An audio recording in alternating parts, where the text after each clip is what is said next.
Hello दोस्तों, आपका स्वागत है हमारे चैनल नॉलेज हब में। आज हम बात करेंगे डिजिटल करेंसी। डिजिटल करेंसी क्या है? आपने शब्द सुना हो बहुत, और बहुत बार टीवी में देखा है, बहुत ही बार आपने न्यूज़पेपर में सुना होगा और बहुत बार ही देखा होगा। इसको वर्चुअल करेंसी भी बोलते हैं। अलग अलग कंपनियों ने अलग अलग तरह के डिजिटल करेंसी लॉन्च की है। उसी करेंसी में हम आज बात करेंगे बिटकॉइन। बिटकॉइन रुपीज़, डॉलर इत्यादि, जैसे हम लोग का रुपया होता है, रुपया हो, डॉलर, यूरो, उसी प्रकार का एक वो डिजिटल करेंसी है। ये बिल्कुल बाकी करेंसी से बिल्कुल अलग है। हम जो डिजिटल करेंसी है उसको हम छू नहीं सकते, सिर्फ देख सकते हैं। किस पे? अपने वॉलेट में, कंप्यूटर में, मोबाइल में, लैपटॉप में। जिस प्रकार जिस प्रकार सॉफ्टवेयर एंड हार्डवेयर होता है। हार्डवेयर हम सिस्टम को छू सकते हैं, सॉफ्टवेयर सिस्टम को हम नहीं छू सकते। तो उसी तरह हम पैसों, बिटकॉइन को हम सिर्फ देख सकते हैं, उसे पैसों की तरह छू सकते नहीं हैं। ये हमारा चित्र है बिटकॉइन का। ये बिटकॉइन इसी है। हम आज इसी बिटकॉइन के बारे में जानेंगे। बिटकॉइन कैसे आया, इसका क्या थिंकिंग थी, किसने किस लिए बनाया था, और उसका क्या उपयोग है भविष्य में, अभी क्या उपयोग है। चलिए चालू करते हैं। बिटकॉइन को हम सिर्फ वॉलेट में स्टोर कर सकते हैं। इस पॉइंट को बहुत ध्यान से पढ़िएगा, करके रह सकते हैं। बिटकॉइन का आविष्कार संतोषी नाकामोटो ने 2009 में किया था, और तब से इसकी लोकप्रियता बढ़ती जा रही है। आपको पता है, जब बिटकॉइन उस समय स्टार्ट हुआ था, उस समय इसका जो वैल्यू थी, इसका शायद $0., मतलब कि आपकी इसकी जो आज एक बिटकॉइन की वैल्यू लगभग 60 या 65 लाख रुपए है, उस समय इसकी शायद $1 से भी कम थी। बिटकॉइन की डिसेंट्रलाइजेशन करेंसी है, जिसका मतलब इसे कंट्रोल करने के लिए कोई भी बैंक या अथॉरिटी या सरकार नहीं है। इसका मतलब इसका कोई मालिक नहीं है। अगर इसका कोई मालिक नहीं है, जैसे हमारे यहाँ रुपीज़ होते हैं, रुपीज़ में कहीं फेक हो गया, छपाई हो गई या कुछ हो गया, तो इसका सरकार पर इफेक्ट पड़ता है, या इसकी गवर्नमेंट या बैंक को हम कंप्लेन कर सकते हैं। लेकिन डिजिटल करेंसी में कोई मालिक नहीं, कोई कहाँ से पैसा आया, कहाँ गया, इसका किस तरह इस्तेमाल हुआ है, इसे हम किसके पास जाएंगे, कंप्लेन नहीं कर सकते, इस पर कोई अधिकार नहीं है। बिटकॉइन का इस्तेमाल कोई भी कर सकता है। जैसे हम इंटरनेट का इस्तेमाल करते हैं, वैसे उसका भी कोई मालिक नहीं है, उसी तरह बिटकॉइन का भी कोई मालिक नहीं है।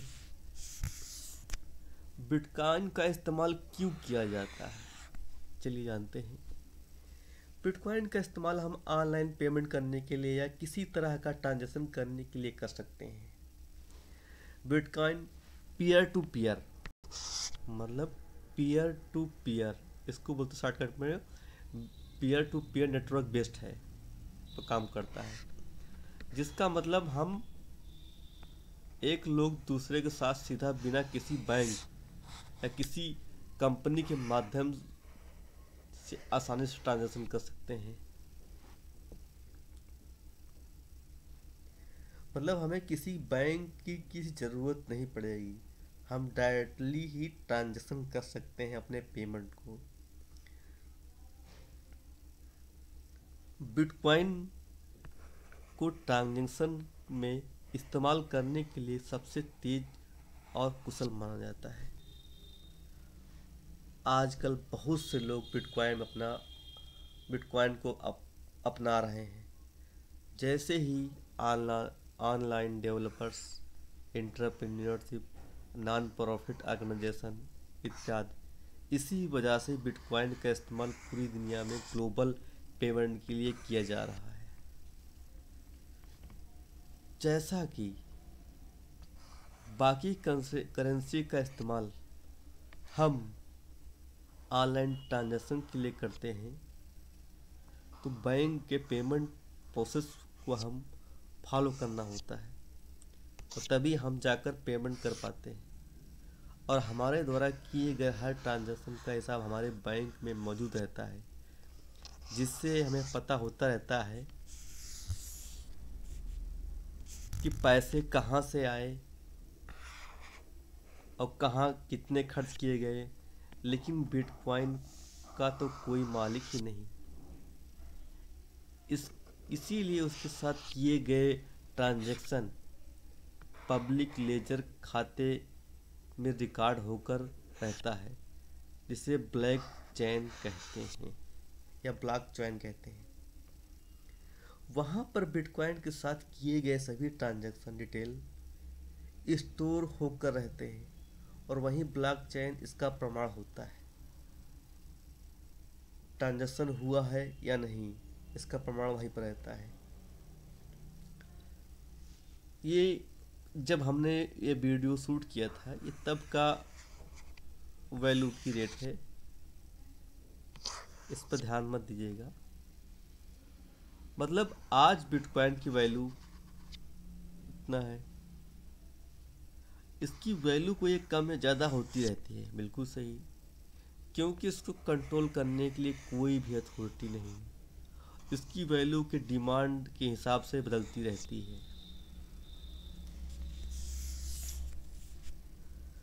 बिटकॉइन को हम वॉलेट में या इलेक्ट्रॉनिकली स्टोर में रख सकते हैं। इसे रखने के लिए बिटकॉइन वॉलेट की ज़रूरत होती है। बिटकॉइन वॉलेट बहुत ही प्रकार होते हैं: desktop wallet, mobile wallet, online web based wallet, hardware wallet. इनमें से एक वॉलेट का इस्तेमाल हम अकाउंट बनाना होता है। ये वॉलेट हमें एड्रेस के रूप में यूनिक आईडी प्रदान करती हैं। जैसे मान लीजिए आपने कहीं से बिटकॉइन कमाया है या मंगाया है, उसको आपने अपने अकाउंट में स्टोर करना है, और आप वहाँ एड्रेस की ज़रूरत पड़ेगी। उसी की मदद से आप बिटकॉइन को अपने वॉलेट में रख सकते हैं। इसके अलावा आपको बिटकॉइन खरीदना या बेचना है, तो आप बिटकॉइन वॉलेट की ज़रूरत पड़ेगी, और इसके बाद आप जो बिटकॉइन बेचते हैं उसके बदले आपको जितने भी पैसे मिलेंगे वो अपने बैंक अकाउंट में ट्रांसफ़र बिटकॉइन वॉलेट के ज़रिए करवा सकते हैं। चलिए जानते हैं बिटकॉइन कैसे कमाएं हम, या बिटकॉइन कैसे खरीदें या कमाएं। चलिए देख पढ़ते हैं। बिटकॉइन को हम 3 तरीके से कमा सकते हैं। पहला तरीका है कि अगर आपके पास पैसा है तो बिटकॉइन देकर खरीद सकते हैं, ठीक है। अगर आपको एक बिटकॉइन खरीदना है तो पूरी दुनिया के 9,999 या 999 9999 आप चाहे बिटकॉइन की छोटी यूनिट संतोषी भी खरीद सकते हैं। जैसा कि हमारे भारत में 1 रुपये में 100 पैसा होते हैं, उसी तरह एक बिटकॉइन में 100 करोड़ संतोषी होते हैं। एक बिटकॉइन में 10 करोड़ संतोषी होते हैं। आप चाहें तो बिटकॉइन की सबसे छोटी रकम संतोषी भी खरीद कर या उससे ज़्यादा बिटकॉइन जमा कर सकते हैं। जब आपके पास बिटकॉइन मौजूद हो जाएगा तो प्राइस उसका बढ़ जाएगा, तब आप उसे बेचकर ज़्यादा पैसा कमा सकते हैं। दूसरा तरीका, आप किसी ऑनलाइन या किसी कंपनी को सामान बेच रहे हैं, उसे खरीद कर पास कर बिटकॉइन मौजूद है, तो आप पैसे के बदले में बिटकॉइन ले लो। चाहे वे किसी सामान बेच दो, बिटकॉइन मिल जाएगा। बिटकॉइन वॉलेट में स्टोर हो जाएगा। आप उससे बाद में उसे बिटकॉइन को दूसरे व्यक्ति को ज़्यादा दाम में बेचकर मुनाफा कमा सकते हैं। तीसरा तरीका है बिटकॉइन का, इसे हमें हाई स्पीड प्रोसेस कंप्यूटर की ज़रूरत पड़ेगी।